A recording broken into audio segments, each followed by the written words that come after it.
এত বিশাল বিল্ডিং বানাইছো, এত কিছু সাজাইয়া রাখছো, আমি আল্লাহ যখন ঘোষণা করব কুল্লু মান আলাইহা ফান ওয়া ইয়াবকা ওয়াজহু রাব্বিকা যুল জালালি ওয়াল ইকরাম।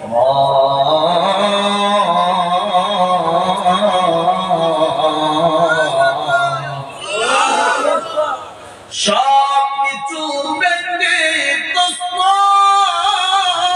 হয়ে যাবে। এত বিশাল বিল্ডিংটা সহ সব কিছু ভেঙে তছনছ করে দিবেন একজন, তিনি কে?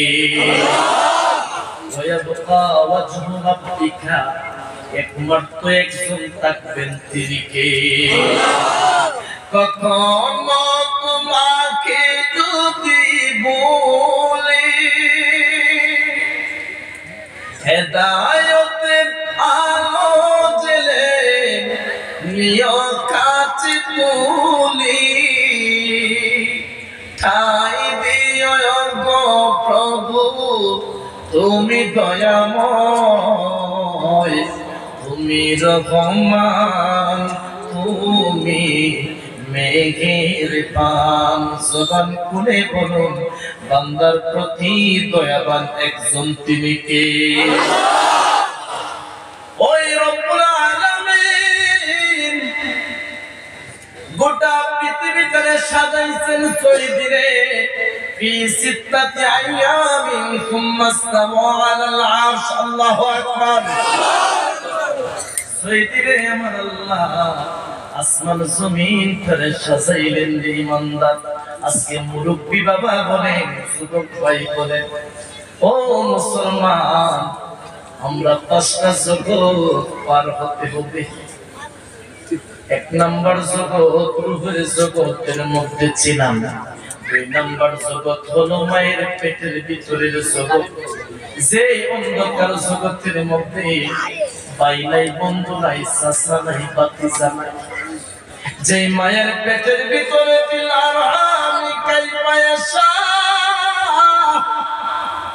আমার আল্লাহ অন্ধকার ঘরের মধ্যে মায়ের বডি থেকে আপনি আমাদের খাবারের ব্যবস্থা করে দিয়েছেন। আল্লাহর ওলিরা যারা, তারা দুনিয়ার কোন লোভ লালসায় পাগল ছিল না রে। কোরআনের কয়েকটা আয়াত তেলাওয়াত করেছি। ও মুসলমান, 1 নাম্বার জগৎ রূহের জগৎ, 2 নাম্বার হলো মায়ের পেটের ভিতরের জগৎ, 3 নাম্বার জগতের মধ্যে আমরা সবাই আছি। আলহামদুলিল্লাহ। দুনিয়ার জগতের মধ্যে আসার পরে আপনি আমি যেই রাস্তা দিয়ে ইচ্ছে সেই রাস্তা দিয়ে চলাফেরা করতে পারি। এত মায়ের সংসার, এত বন্ধুত্ব সম্পর্ক দুনিয়ার মধ্যে আসার পরে সব কিছু আপনি আমারে ঘেরাও করে ফেলছে। আবার যখন মালাকুল মউত সামনে হাজির হয়ে যাবে, আল্লাহ বলেন ইমানদারেরা রে, ইযা জা আজালুহুম লা ইস্তাগফিরুনা সাআতাও ওয়া লা ইস্তাকদিমুন। যখন তোমার সামনে মালাকুল মউত এসে হাজির হয়ে যাবে রে, দুনিয়ার কত বন্ধু দেখবা, বান্ধব দেখবা, কেউ আটকাতে পারবে না। মালাকুল মউত রে যদি মুসলমান বলেন, ও মালাকুল মউত, আমার পরিবারের সন্তানদের কাছ থেকে আমি বিদায় নিয়ে আসি, তারা যেন সমাজের মধ্যে সুন্দর করে চলাফেরা করে। আপনি যদি বলেন আমার ব্যবসায়ী কর্মচারীদের কাছ থেকে বিদায় নিয়ে আসি, তারা যেন দোকানপাটটা দেখাশোনা সুন্দর করে করে। আল্লাহর কসম রে মুসলমান, লা ইস্তাকদিমুন, একটা মিনিট, একটা সেকেন্ড সময় দেবে না। ওই 3.5 হাত বডির ভিতর থেকে রূহটাকে বের করে নিবে একজনের আদেশে। তিনি কে? সময় দিবে? সময় দিবে? সময় দিবে না। এই যে সামিয়ানার নিচে বসে আছেন গো, আপনি আমি যদি তালাশ করতে যাই, যেহেতু আমাকে ওলিয়া উলিয়াদের সাবজেক্টও দেওয়া হয়েছে, আবার নবীর সম্মানও দেওয়া হয়েছে, আবার নামাজের সাবজেক্টও দেওয়া হয়েছে। কয়টা সাবজেক্ট? কয়টা? ওটা করতেছেন নাকি? জায়গা হইতেছে না? কষ্ট পাইতেছেন? আমার আলোচনার ঢুকি নাই। যদি বলেন হুজুর দোয়া করে দেন, আমি আরো বাঁচলাম। হ্যাঁ, এই যে মানুষটারা দেখতেছেন বারবার ফোন দিয়ে আনছেন, আপনাদের সুপরিচিত আমার প্রিয় ভাই হানিফ আহমদ লস্কর সাহেব, আল্লাহ পাক যেন বিশ্ববিখ্যাত আলেম হিসেবে কবুল করবেন, আমিন। আলেম ওলামারা হচ্ছে সমাজের, এলাকার গর্ব। কথা বলেন ঠিক। এবার লক্ষ্য করে দেখুন, জমিনের মধ্যে 4 জন মানুষ জমিন করে পরিচালনা করেছেন। এর মধ্যে 2 জন ইমানদার, আবার 2 জন ছিল কাফের। আল্লাহু আকবার বলেন। ইমানদারের মধ্যে ঘটনার মধ্যে চলে যাব। ইমানদারের মধ্যে যিনি ছিলেন, একজন হলো সুলাইমান পয়গম্বর, যিনি সমাজের বাদশাহ ছিলেন, আল্লাহর পয়গম্বরও ছিলেন। সুবহানাল্লাহ। সুলাইমান পয়গম্বর কিতাবের মধ্যে তাফসীরে বাইজাবির মধ্যে দেখলাম সূরা নামলের মধ্যে এসেছে। নামল মানে পিপিলিকার নাম দিয়ে সূরা শুরু হয়েছে। সূরা নামলের তাফসীরের মধ্যে বাইরে কথা বলতেছে। সূরা নামলের তাফসীরের মধ্যে এসেছে সুলাইমান পয়গম্বরের অনেক ঘটনা তুলে ধরা হয়েছে। ও মুসলমান, সুলাইমান পয়গম্বরের সিংহাসনটা বিশাল, বিল্ডিংটা 300 মাইল পাশে, দৈর্ঘ্য 300 মাইল প্রশস্ত। সুবহানাল্লাহ, সুবহানাল্লাহ। এত বিশাল বিল্ডিং আপনার সারা এলাকা যদি হয়, কখনো মিল করা যাবে? এটার সমান হবে? হবে না। 300 মাইল দৈর্ঘ্য, 300 মাইল প্রশস্ত, এত বিশাল সিংহাসনটা উপরে সামিয়ানা, দুনিয়ার কোন রড সিমেন্ট দিয়া ছাদ ছিল না, ঢালাই ছিল না, কোন ইট বালু দিয়ে ঢালাই ছিল না, টিন ছিল না, কোন ছাপড়া দেওয়া ছিল না। এক ধরনের পাখি যাদের নাম হলো হুদহুদ পাখি, সেই পাখিগুলারা 300 মাইল দৈর্ঘ্য, 300 মাইল প্রশস্ত, এত বিশাল বিল্ডিং করে সামিয়ানা দিয়া রাখবো।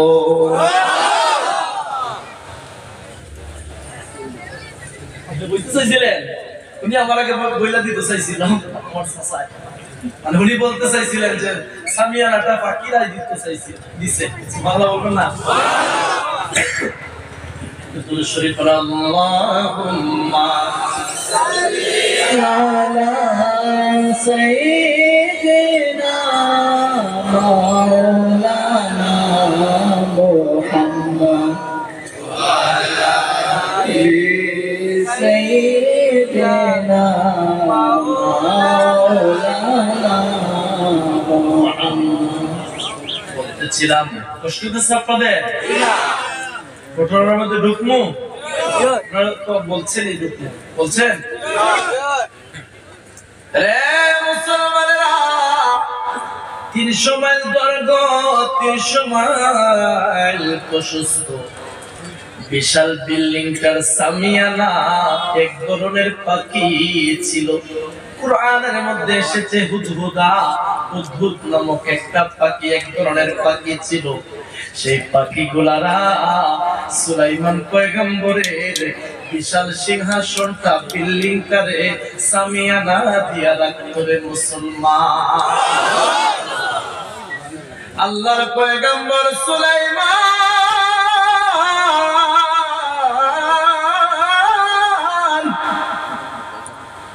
বাতাসে যদি আদেশ করতেন, বাতাসে আমার এই রাজ্য থেকে আরেকটা রাজ্যের মধ্যে পৌঁছাইয়া দাও। আদেশ করতে দেরি হইতো, সঙ্গে সঙ্গে বাতাস ওনার আদেশ শুনতে দেরি করতো না।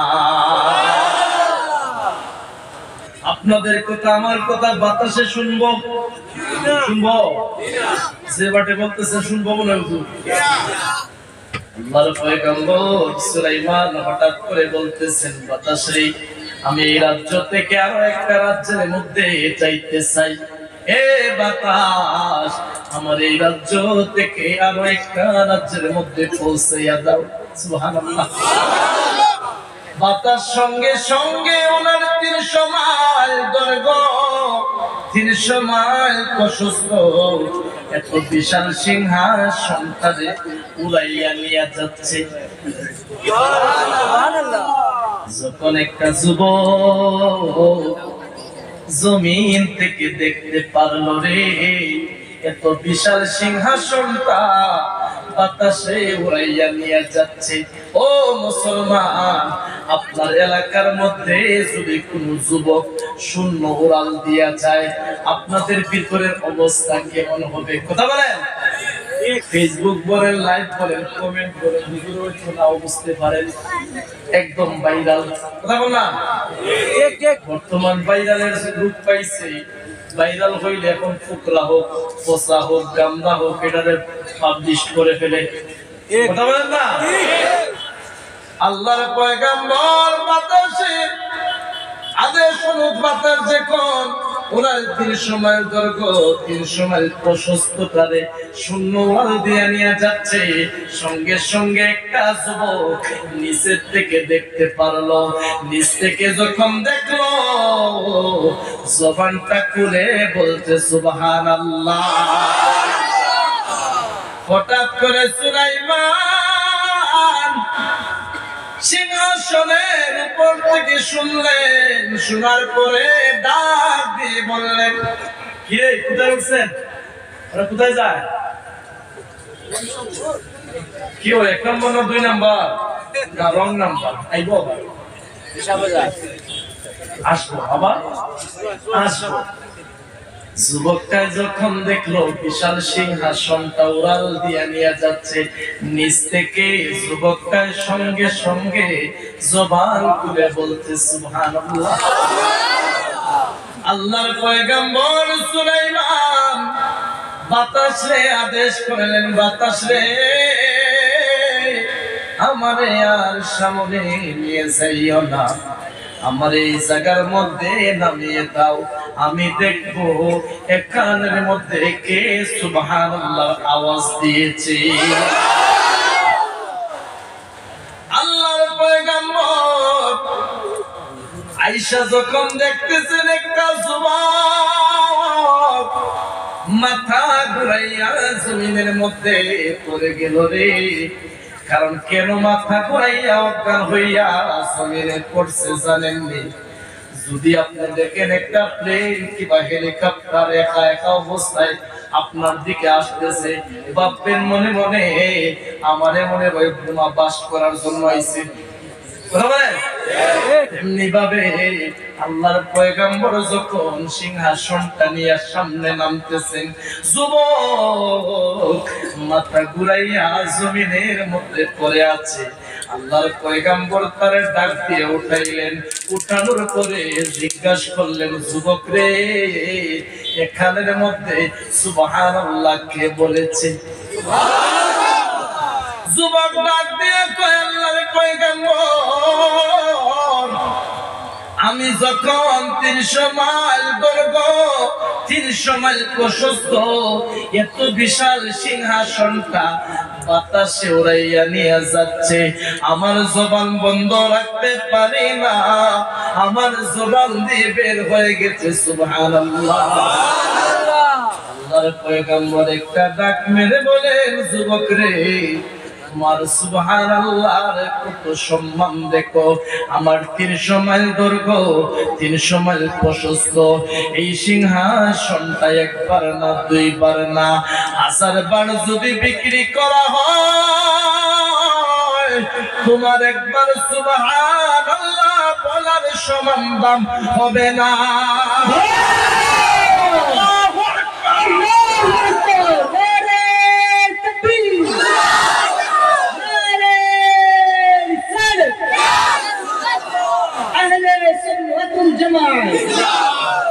নবীর চরণেতে সাদা জীবন আমরা থাকবো ঠিক না। ভালোবেসে নবীজিকে ভালোবেসে নবীজিকে হৃদয় মাঝে ভরে রাখবো। নবীর চরণেতে সারা জীবন আমরা বলেন না। নবীর চরণেতে সারা জীবন মোরা থাকবো। দুরূদ সালামে মিলাদ কিয়ামে দুরূদ সালামে মিলাদ কিয়ামে নূর নবীকে স্মরণ রাখবো। নবীর চরণেতে সারা জীবন আমরা থাকবো। আল্লাহুম্মা সাল্লি আলা সাইয়্যিদিনা মাওলানা মুহাম্মদ ওয়া আলা আলি সাইয়্যিদিনা মাওলানা মুহাম্মদ। আর বলতেছিলাম কষ্ট দিচ্ছে আপনাদের আসলে ঢুকমু ওটাও কোনো সমস্যা আছে? মাঝে মাঝে একটু আছে না আসেনি থাকতে পারে। সবাই তো সজাগ আছেন। ঘুমাইছেন কে দেখি তো হাত তুলেন তো। কিরে ভাই ঘুমাইয়া হাত তুলতে পারে? আমি গত কয়েকদিন আগে এক মাহফিলে বলছিলাম জিন্দা না মুর্দা, কয়েকজন হাত তুললে ভাই ইনশাআল্লাহ হুজুর মুর্দা। ইনশাআল্লাহ হুজুর মুর্দা। আমি বলি সারা জীবন জানাজার নামাজ পড়ে দাফন করলাম কবরে, মুর্দা আজকে দিকে আইলো মাহফিলে। মাহফিল ঠিক করা দরকার আছে না নাই? সবাই তো সজাগ আছেন ইনশাআল্লাহ। এবার মূল ঘটনার মধ্যে চলে যাব। আল্লাহর পয়গম্বর সুলাইমান হঠাৎ করে ঘুমের মধ্যে গেলেন, নিদ্রার মধ্যে গেলেন। ছুটি দিয়া সুবহানাল্লাহ। সৈন্যরা যার যার আপন আপন জায়গার মধ্যে ডিউটি করতেছে। আল্লাহর পয়গম্বর ঘুমের মধ্যে যখন তাকাইয়া দেখেন একটা হুদহুদ পাখি তার ডিউটির মধ্যে দেখা যাচ্ছে না। সুবহানাল্লাহ। আল্লাহর পয়গম্বর সুলাইমান ডাক দিয়ে বলেন এই জায়গার মধ্যে যে ডিউটি ছিল হুদহুদ পাখিটা সে কোথায় গেল রে? আমকানা মিনাল গায়িবিন, সে কি গায়েব হয়ে গেছে নাকি? কার কাছ থেকে ছুটি নিয়ে গেছে রে? তারে সাহস কোথায় থেকে হয়েছে? বুঝতে আছে? আল্লাহর পয়গম্বর সুলাইমান রাগান্বিত হয়ে গেলেন। ডাকে বলেন সে আজকে আসুক, যদি আসে তারে আমি জবাই করব। জাতের টান বড় টান। সে যখন পাকনা মাইরা মাইরা আরো একটা জাতি ভাইয়ের সাক্ষাৎ পাইল। জাতি ভাইয়ের সাক্ষাৎ পাওয়ার পরে তার ডিউটির কথা ভুলে গেছে। আর এইদিকে আল্লাহর পয়গম্বর সুলাইমান কয়েকটা পাখিরে পাঠাইলেন, তার তালাশ খোঁজ বের করে দেখো কোথায় আছে। গিয়ে দেখে তার কোনো খোঁজ খবর পাওয়া যাচ্ছে না। আর এইদিকে সুলাইমানের দরবারের পাখিটা আরো একটা হুদহুদ পাখিরে পাইল।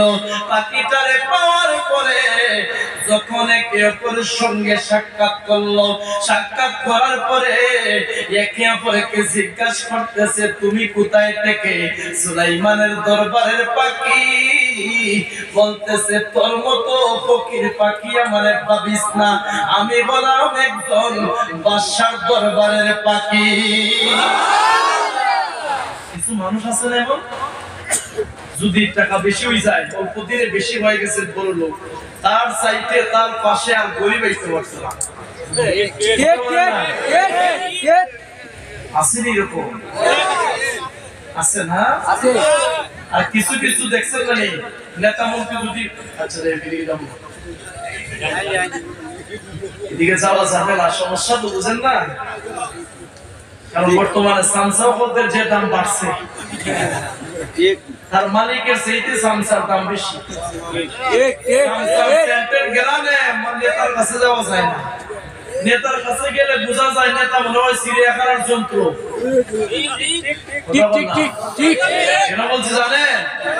ও মিয়া ভাই, আপনি এমন কেমন এমন দামি মানুষ হইছেন, আপনার কাছে সাধারণ মানুষ মিশতে পারে না, তাইলে তো আপনারা চিড়িয়াখানার মধ্যে বন্দী করা দরকার, আপনার লকাপের ভিতরে ঢুকানো দরকার। আপনি আর পশুর মধ্যে কোনো পার্থক্য নাই, মানুষ নিয়ে আক্রমণ করে ফেলেন, কথা বলেন না?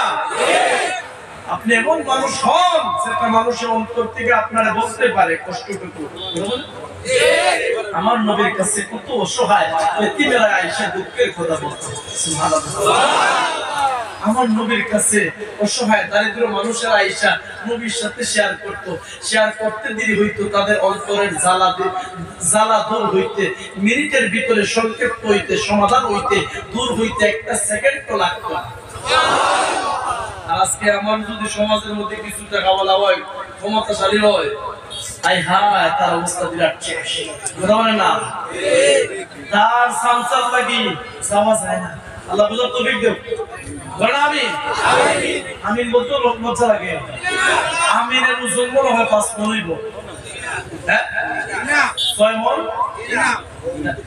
ওজন নাই নি, আর বাবা বলতেছে ওজন নাই নি, আপনারা কই না গেলে। আচ্ছা এখন শুনেন, সুলাইমান পয়গম্বরের দরবারের পাখি বলতেছে আর একটা পাখি রে, এরে তোর মতো এত ফকির নেই আমারে ভাবিস না, আমি বললাম একজন বাদশার দরবারের পাখি।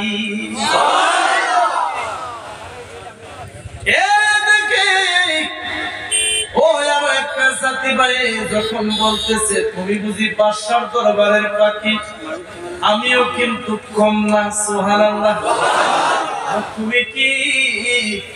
আমিও হলাম একজন বাদশার দরবারের পাখি, তবে একটাই মাত্র বেশ কম, তোমার বাদশা হলো পুরুষ আর আমার বাদশা হলো মহিলা। কিসের বাদশা? আমি তো জানি আমার বাদশা একজন, তোর বাদশা আবার কেনা? রে বন্ধু, তোর মতো আমারও ভাবিস না, আমিও কম না। আমার বাদশা সাবা শহরের বাদশা, যার নাম বলো রানী বিলকিস। এইদিকে বলতেছে বন্ধুরে, আমার বাদশার দরবারে অনেক অলৌকিক ঘটনা আমি দেখেছি, তোর বাদশার বাড়ি আমারে নিয়ে যাইবেনি। তাফসীরের বাইজাবির মধ্যে সুন্দর করে ঘটনাটা এসেছে। In the meantime,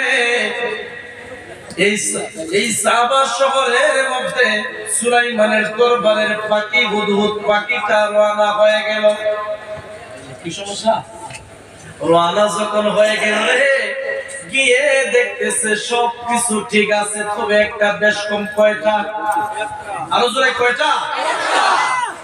সব শূন্য শূন্য, সব ঠিক আছে, কিতাবের মধ্যে এসেছে সুলাইমান পয়গম্বরের দরবারের পাখিটি ও রানী বিলকিসের দরবারের সব কিছু দেখতেছে, পর্যবেক্ষণ করতেছে, তবে একটা বেশ কম লাগে, ওরা এক মালিকরে চিনতে পারে না। ওরা সবাই সূর্যের পূজা করে, মালিকরে চিনতে পারে না, সবাই হলো মুশরিক। নাউজুবিল্লাহ। এদিকে আল্লাহর পয়গম্বর বারবার পাখিগুলারে পাঠাইতেছেন খুঁজে বের করার জন্য।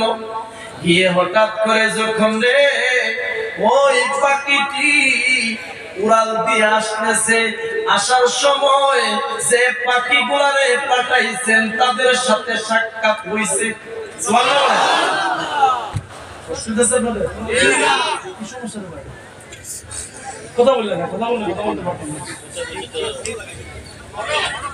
এবার যখন তাদের সাথে সাক্ষাৎ হইল, ওই পাখিগুলারাই বলে কোথায় গিয়েছিলে মিয়া, ফালায়াম করে আইছো, তোমার তো সাহস কম না। হুদহুদ পাখি বলে আমার বাসা হুজুর, আমার সম্পর্কে কোনো কিছু বলছেননি। সুবহানাল্লাহ। না তেমন কোনো কিছু বলে নাই, তবে জবাই করব। কোনো কিছু বলে নাই, জবাই করব। আর কোনো কিছু বলছেননি। ও বলছেন যদি উচিত কারণ দেখাইতে পারো তাহলে তোমারে মাফ করা হবে। সুবহানাল্লাহ। এবার যখন সুলাইমান পয়গম্বরের সামনে হুদহুদ পাখি খাইল রে, আসার সময় সুটের মধ্যে টান মেরে ধরলেন, টান দিয়ে বলতেছেন এ পাখি, কার কাছ থেকে তুমি ছুটি নিলা? তোমার এই মুহূর্তে আমি জবাই করব। সুবহানাল্লাহ। সবাই একসাথে আল্লাহু আকবার বলবেন আমি বলার পরে। হুদহুদ পাখি বলে হুজুর, আপনি আমাকে জবাই করতে পারবেন না, কারণ জবাই করা হলো খাসির খোসার কাজ, আর মাফ করা হলো মুনিবের কাজ। উত্তর দিছে, বুঝছেন নি? জবাই করা হলো খোসার কাজ, মাফ করা হলো মালিকের কাজ। গোলাম বারবার ভুল করবে, মাফ করবে তার মালিক। সমাজের মধ্যে বারবার গুনার কাজ করি, আল্লাহ বলেন বান্দারে যখন তুমি গুনাহ করতে থাকো আমি আল্লাহ তোমার আরো সুযোগ দেই, মাফ করে দিব। লা তাকুযু সিনাতু ওয়ালা নাওম, 24টা ঘন্টার মধ্যে একটা সেকেন্ড তো ঘুমাই না, তন্দ্রা নাই, নিদ্রা নাই, আহার নাই, খাবার নাই। আল্লাহ আপনি কেন ঘুমান না, কেন নিদ্রায় যান না, রেস্টের প্রয়োজন কেন হয় না?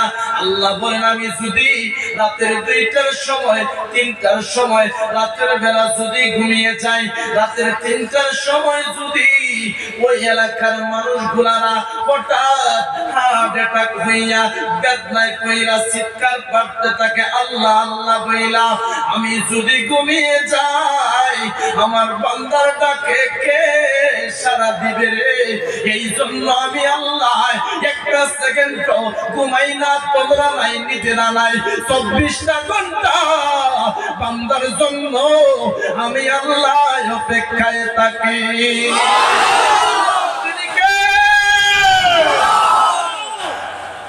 আল্লাহ বলেন উদউনি আস্তাজিব লাকুম, বান্দারে আমার কাছে চাও, আমি আল্লাহর কাছে যত চাইবে তত আমি আল্লাহ খুশি হই।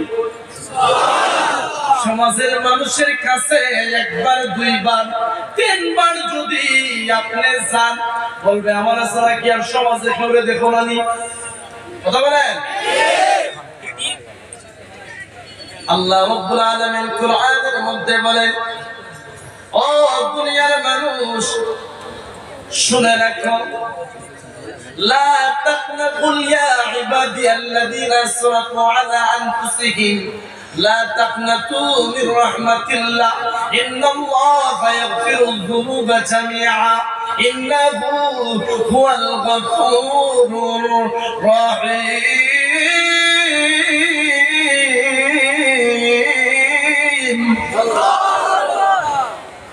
বান্দা তুমি মনে করতেছো তোমার গুনার পাহাড় হয়ে গেছে, পাহাড় যদি বড় মনে করে রাখো আমি আল্লাহ রহমত রহমতের দরজা পাহাড়ের চাইতে বেশি বড়। তাফসিরে কাসিরের মধ্যে, তাফসিরে কাবিরের মধ্যে ফখরুদ্দিন রাজি উনি বলতেছেন ফাতালাক্কা আদমু মির রাব্বিহি কালিমাতিন ফাতাবা আলাইহি ইন্নাহু হুয়াত তাওয়াবুর রহিম। একটা মানুষ যদি তওবা করতে থাকে, নামাজ পড়তে থাকে, যেমনি করে শুকনা কাঠে পানি দিয়ে ভিজানোর পরে ধুমা দিতে থাকে, কুয়াশার মতো অন্ধকার হইতে থাকে। ধুমা বুঝেননি আপনারা? ধুমা বুঝেন? তাইলে তো আমার বসে আপনারা বসে না ধুমা বুঝেন? তাফসীরে কাবীরের মধ্যে এসেছে ফখরুদ্দিন রাজি উনি বলতেছেন যদি একটা কাঠরে ভিজাইয়া পানির মধ্যে ভিজানোর পরে আগুনের মধ্যে দেওয়া হয়, এই কাঠটার মধ্যে কি বাইরে ধুমা বাইরে থাকবে, সাদা ধুমা বের হতে থাকবে। তেমনি করে একজন ইমানদার যখন আল্লাহর কাছে পছন্দনীয় হইতে থাকবে, তদ্রূপ করে তার চক্ষু দিয়া, শুকনা চক্ষু দিয়া যখনই জাহান্নামের কথা শুনবে, চক্ষু দিয়ে ঝরঝর করে পানি ছাড়তে থাকবে। ওয়াহশী রাদিয়াল্লাহু তাআলা আনহু নাম শুনছেন আপনারা? হযরত ওয়াহশী রাদিয়াল্লাহু তাআলা নাম শুনছেন না? এদিকে গেলে তো অনেক লম্বা ঘটনা। যাই হোক, আমি সুলাইমানের ঘটনার মধ্যে ছিলাম। পাখি উটের মধ্যে ঠান দিয়ে ধরার পরে পাখি বলে, বাদশাহ হুজুর আপনি আমাকে জবাই করতে পারবেন না।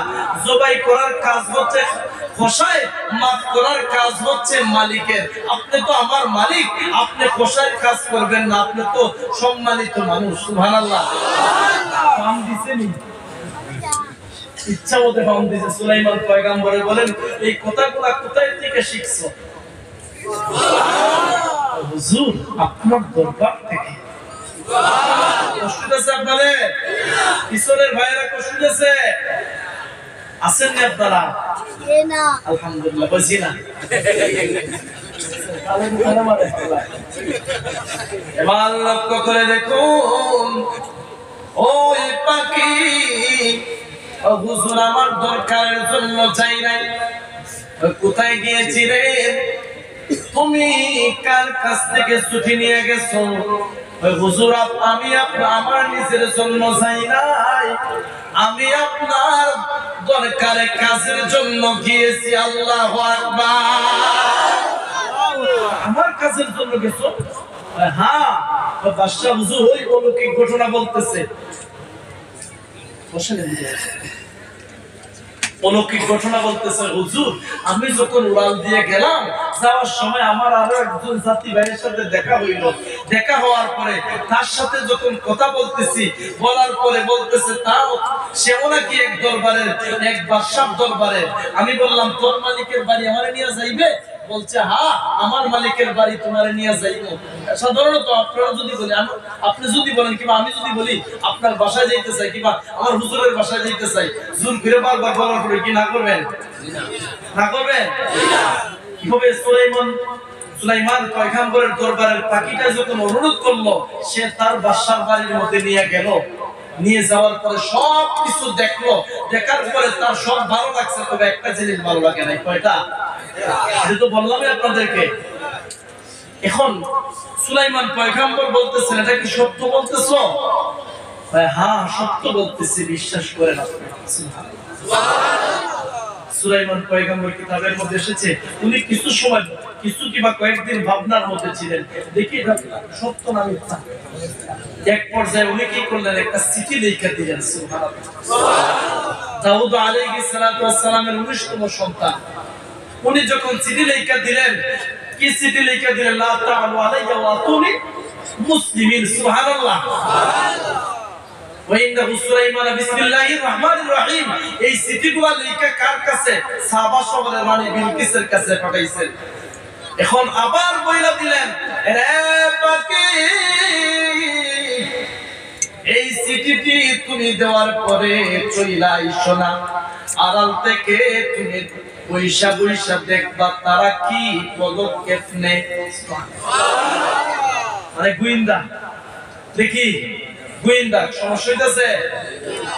এবার যখন পাখিটার কাছে চিঠিটা লেখা দিলেন রে, পাখিটি পাখনা মেলাইয়া মেলাইয়া উড়াল দিয়ে রানী বিলকিসের সাবা শহরের মধ্যে রানী বিলকিসের দরবারের মধ্যে ঢুকলেন। রানী বিলকিসের আন্দরমহলের মধ্যে ঢুকতে একটা না দুইটা না 7টা গেট পাড়ি দিয়ে ঢুকতে হয়। সুবহানাল্লাহ। এবার লক্ষ্য করে দেখুন, হুদহুদ পাখিটি গিয়ে দেখে প্রথম গেট খোলা, দ্বিতীয় গেট খোলা, এক এক করে 7টা গেট খোলা। রানী বিলকিস ঘুমাইতেছেন, ওনার পাশে চিঠিটা রাইখা দিলেন। ঘুম থেকে ওইটা যখন রানী বিলকিস লেখাটুকু দেখতে পারলো, দাউদ নবীর 19তম সন্তান সুলাইমান পয়গম্বর উনি হুমকি দিয়েছেন, এ রানী বিলকিস যদি বাঁচতে চাও আয়েশা মুসলমান হও, তুমি তোমার ধর্ম ত্যাগ করো, সূর্যের পূজা ছেড়ে দাও, তুমি আয়েশা মুসলমান হয়ে যাও। সঙ্গে সঙ্গে এই লেখাটুকু যখন দেখতে পারলো, দরবারের সবাইকে ডাকে বলতেছে, এই চিঠিটাকে আমার রুমের মধ্যে দিল, এই দরজাগুলো তো বন্ধ ছিল, সে কে আয়েশা আমার হুজরার মধ্যে দিল, আমার রুমের মধ্যে আমার কাছে দিল, সাহসকার হয়েছে। আল্লাহু আকবার। মানুষগুলারা বলতেছে, দরবারের লোকেরা ডাক দিয়ে বলতেছে, হুজুর আমরা দেই নাই, তবে কার নাম এখানে উল্লেখ করা আছে? বলতেছে দাউদ নবীর 19তম সন্তান, উনি আমাকে হুমকি দিয়েছেন ওয়াতুনি মুসলিমিন, মুসলমান হওয়ার জন্য। আমি যদি জানে বাঁচতে চাই তাহলে নাকি মুসলমান হতে হবে। দরবারের লোকেরা ডাক দিয়ে বলতেছে, হুজুর আপনি আমাদেরকে আদেশ করেন, আমরা সুলাইমানের বিরুদ্ধে যুদ্ধের মধ্যে নামতে প্রস্তুত।